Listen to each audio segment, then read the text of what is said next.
Well, again, it's so great to be here with you this morning. We're going to be in Mark chapter 4 to start out, if you would like to go there. I love that song, and it just, man, it's just that hallelujah. All that we have sometimes maybe is just this hallelujah, but you know what? It's exactly what we need for our King. I want to read verses 31 through 41 of Mark chapter 4. Give you a second to flip there or click there, however, whatever your type of Bible is. Beginning in verse 35. On that day, when evening had come, he told them, "Let's cross over to the other side of the sea." So they left the crowd and took him along, since he was in the boat, and other boats were with them. A great windstorm arose, and the waves were breaking over the boat, so that the boat was already being swamped. He was in the stern sleeping on the cushions, so they woke him up and said to him, "Teacher, don't you care that we are dying? We are going to die." He got up, rebuked the wind, and said to the sea, "Silence, be still." The wind ceased, and there was a great calm. Then he said to them, "Why are you afraid? Do you still have no faith?" And they were terrified and asked one another, "Who then is this? Even the wind and the sea obey him."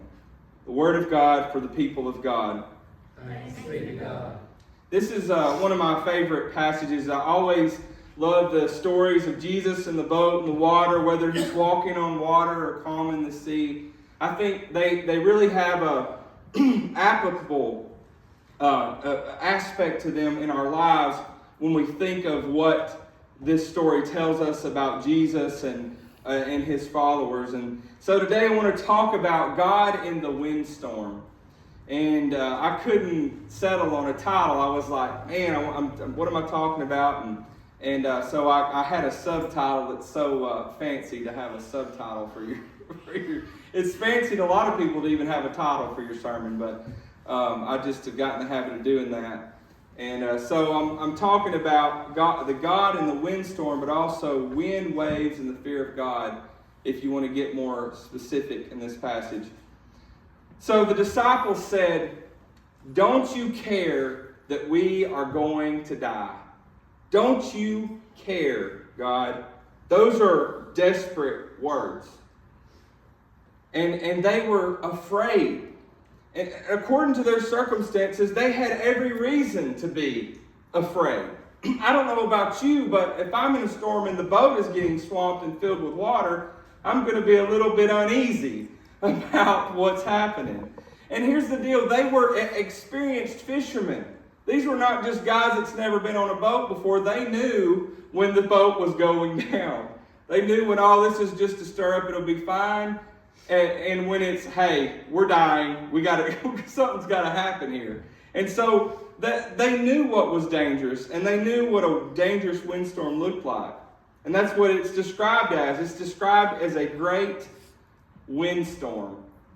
I think about mine and Hannah's experiences, and when I think about windstorms, I'm not saying this was a tornado, but I think about mine and Hannah's experience in Sylvania. We used to live in Sylvania, Alabama, and if you ever are watching James Spann or Channel 19, during a tornado weather, you'll often hear Sylvania, take cover. Sylvania, take cover. And so there's probably 3 or 4 times that a tornado came really close to me. And, for me, it's close when I can hear it. I don't know about you. So I remember hearing that. And there was one time when I guess I was so shaken by it that the wind blowing in an air conditioner in a car startled me. And I thought, oh no, is it? I started looking around because the air conditioner went off. And so these guys have probably been through many different storms, and they know, okay, this is a big one. And so, but yet, look at the situation, and it's natural to fear, but this windstorm, of course, speaks to something else. It's not just windstorms, it's not just regular storms, but it speaks to any circumstance that knocks us down and tosses us around. So when we think about this story in Mark, we can think about that any time that the winds of life have pushed us around and pushed around our boat. In this windstorm, the boat was being swamped by the waves. Some would say these waters are symbolic of chaos and hostility. As one commentary says, in the ancient world of the Bible, the sea or the waters was a fearful thing. The sea is often treated as something hostile to the land, something that has to be held back. The sea holds all kinds of dangers. Think about the sea creatures and all the tales and the ideas about the sea and what it can hold. And so this was a scary moment where the disciples feared for their life. It's a natural reaction, as I said, but at the same time, this fear can lead us to question God's care for us. Right? They said, "Do you not care that we are going to die? Do you not care?" Fear can grip us and oppose our faith. Think about that. Have you ever said that to God and felt that? Do you not care, God? that we are going to die. In the lectionary today, this passage is paired with Job chapter 38. And this leads to a great comparison of stories. See, the disciples sound a lot like Job here. Job lost everything to violence, to fire, and yes, even a powerful whirlwind. And at one point, Job says in Job 30:20, I cry out to you for help, but you do not answer me. When I stand up, you merely look at me. And he's talking to God in frustration. And in other words, he's saying, God, do you not care? Job has gone through so much suffering and so much tragedy that the storms had him questioning God. You see, the disciples were drowning, and they felt that Jesus didn't care. He was asleep when they were fighting for their lives. Maybe you felt that way. Maybe you felt like God is asleep. And look, I'm sitting here worried. God, why aren't you doing something about this? Why aren't you fixed this already? Why have you not made a way around this already and calmed this? You know, maybe it's just anxiety and fears in you. Maybe it's depression. Maybe it's emotional challenges that you're facing. You're like, God, why haven't you just fixed this already? Why don't you just make me like I need to be boom? Right? Like, it's not always outside circumstances, but sometimes it's inside us, and we want God to calm that. And so this is where fear and despair can take us. And I can share my personal experience. I personally, and I said this I think a week or two ago, that about, you know, when I offer a comfort, it comes from a place of God comforting me. And I've personally battled anxiety in my life. See, I'll never forget the day. It was Susanna's second birthday, but it had nothing to do with you. She's looking at me like, what? Had nothing to do with her or her birthday. But that night I had a panic attack. And I don't know if any of you have ever had that. But I didn't know at the time what it was. I didn't know. I thought there was something medically wrong with me. I went to the ER, and every few seconds, it was late at night, I'd wake up startled, and they're like, yeah, it's just pretty much, it's just anxiety. And I'm like, what? I thought there's something going on. And for a while, I refused to accept that. And at one point in my struggle with anxiety, I had such anxiety and fear that I know how to explain this. I woke up one night and I felt that nothing could be grasped. And I just don't know if any of you have ever felt that, ever went through that, and I pray you don't. But some call it a dark night of the soul, but just that there was nothing. God was asleep, if you will. God was not there, and I felt so in despair.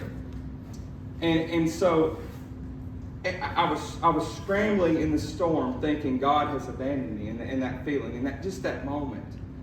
Of course, I can tell you that the simplest thing brought me out of it is in that moment, just to say, I trust you, God. Even when I didn't have the feelings at the moment, even when my thoughts are scrambling. And that's what I want to say to you, is that faith can hold and anchor through the most crazy times, the most crazy storms. But fear will have us grasping for everything but our faith. It will have us grasping for everything except our faith. Instead of seeing Jesus as peace, right? Instead of seeing Jesus as peace in the midst of the storm, we see God as too busy, napping, right? We can look at this from a different perspective. In contrast to the fears of the disciples, Jesus is sleeping in the storm. He's unmoved by the wind and waves. On a natural level, it's not the worst advice, by the way, to give someone hey, you just need to sleep it off. You know, sometimes it's just good to take a nap. Don't do it right now this second, y'all, but some of you may already have. I haven't scanned but if stay awake for right now. But sleep and rest, they can be a good thing. It's good for physical and mental health. But what Jesus displayed in this sleep is something even more. He displayed a confidence. He displayed a confidence in God. Maybe it was that he knew that it wasn't his time, but either way, the wind and the waves did not control him he controlled them. It reminds me of a famous journal entry by John Wesley. And it was on Sunday, January 25th, 1736. Y'all do the math on how long ago that was. But Wesley, he's on board a ship bound for America. And he observed the Moravians in the midst of life-threatening storm. And this is what he said. At 7, I went to the Germans. That's the Moravians. I had long before observed the great seriousness of their behavior. Of their humility, they had given a continual proof by performing those servile offices for the other passengers, which none of the English would undertake, for which they desired and would receive no pay, saying it was good for their proud hearts, and their loving Savior had done more for them. And every day had given them occasion of showing a meekness which no injury could move. So they were being loving, they were being servants and caring for people. And it's as if they were pushed, struck, or thrown down. They rose again and went away. But no complaint was found in their mouth.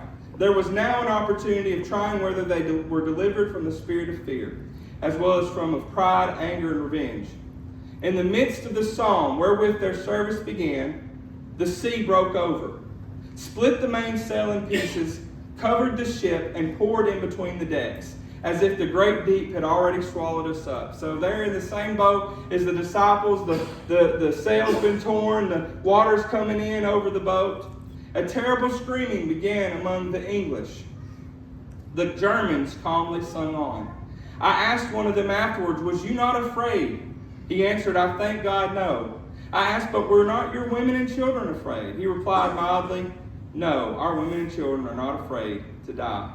From them I went to their crying, trembling neighbors and pointed out to them the difference in the hour of trial between him that feareth God and him that feareth him not. At 12 the wind fell. This was the most glorious day which I have hitherto seen. The Moravians peacefully trusted God and were singing songs without fear of dying. And it echoes for us what we see with Jesus. The circumstances did not control them. They were able to remain confident in God from the youngest to the oldest. There was something different about them. What was the difference? Well, one thing that John Wesley says in his entry is that they feared God. Those that were unafraid to die and unafraid of the storm were those that feared God. Those that were afraid, Wesley says, did not fear God. Oswald Chambers said it this way: the remarkable thing about fearing God is that when you fear God, you fear nothing else. Whereas if you do not fear God, you fear everything else. How is it that fear can overcome fear? Right? How is that? Think about it. The fear of God, of course, is not like some kind of fear that we would say that, I'm afraid of this, I'm afraid. There's an awe and reverence in the fear of God.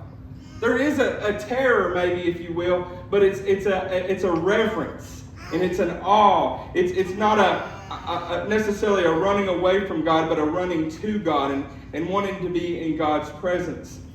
See, when Jesus does wake up, he questions the disciples about their lack of faith, and he tames the wind and the waves.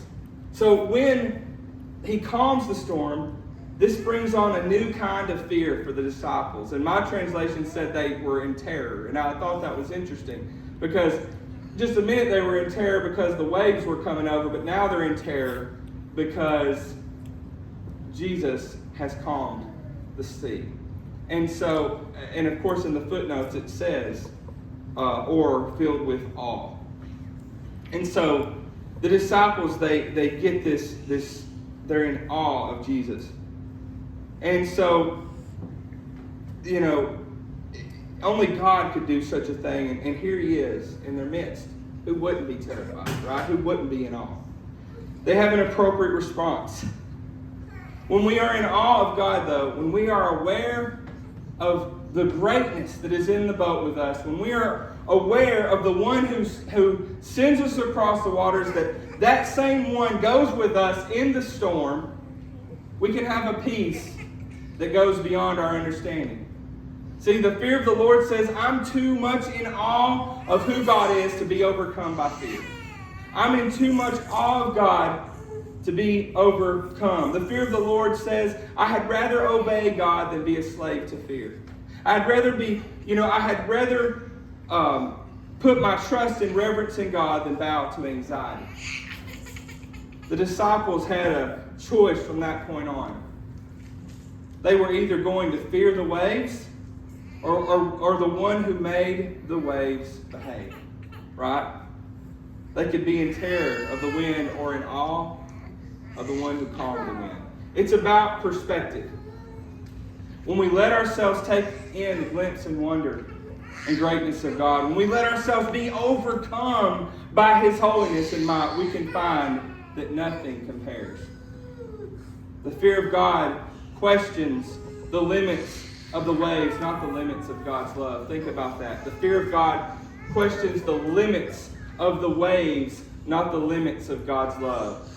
Whereas the fear of this world questions God's love and doesn't question the waves.